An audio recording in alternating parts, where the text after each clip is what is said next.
Yo, what's up mga kaibigan? Nalina tayo magkwentuhan. Si Ja Morant ay isa sa mga best players sa buong NBA tuwing healthy siya. Ganun pa man sa last 3 NBA playoffs ay 2 beses na nagtamo ng injury si Morant at sa last 5 seasons naman niya sa NBA ay 1 beses pa lang siya nagkakapaglaro ng mahigit sa 65 games and not even once nakapaglaro siya ng 68 games or more. At ito nga ay dahil sa kanyang reckless style of play. Atake nga kung atake at hindi iniisip ang kanyang landing na nagiging sanhin ng mga injury sa iba't ibang parte ng kanyang katawan.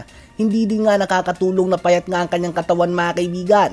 Kung nais ngang tumagal sa NBA ni Ja Morant ay kailangan niya na matuto na i-develop at mag-rely sa kanyang jump shot dahil hindi nga lahat katulad ni Russell Westbrook na despite na hindi reliable ang kanyang jump shot, kaya niya nga maging effective as a perimeter defender, rebounder, playmaker at veteran leader para sa mga young players. Pag nasa perimeter nga ang iyong laro at hindi sa pinta, lalo na kung ikaw ay isang guard, mas makakaiwas ka nga sa injury.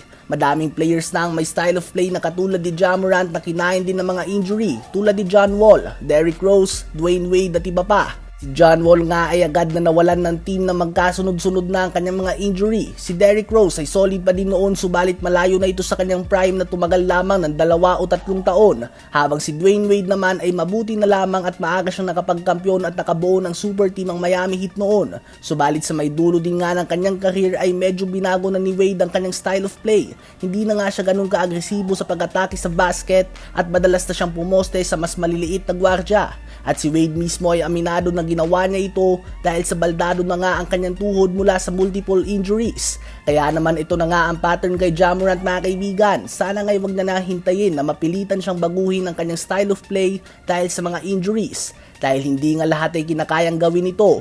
Tulad na lamang ni John Wall na handa nang tanggapin ang role ng Udonis Haslem subalit wala pa ring team na kumukuha sa kanya. At ito nga ay dahil sa kakulangan ng kanyang shooting. So hopefully nga ay ma-improve ni Ja Morant ang kanyang shooting at disente naman ito subalit bibihira niya ang gamitin. Mas madalas siyang umatake at gumawa ng mga poster dunks at acrobatic layups. Effective ito sa ngayon subalit ang tanong ay gaano katagal nga ba siyang mananatili sa kanyang prime?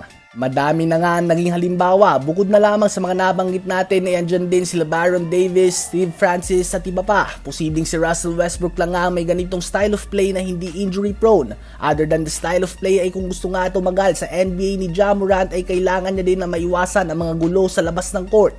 Noon nga ay naging maluwag sa kanyang NBA dahil ay kita pa siya nito bilang kandidato sa pagiging bagong muka ng liga. Subalit ngayong si Edwards na nga minamarket nila, posibleng hindi na mabigyan ng isa pang pagkakataon si Ja Morant. Kaya ba mga kaibigan, sa palagay nyo ba ay kakayanin ni Ja Morant na tumagal sa NBA ng 15 years sa style of play na nilalaro niya ngayon?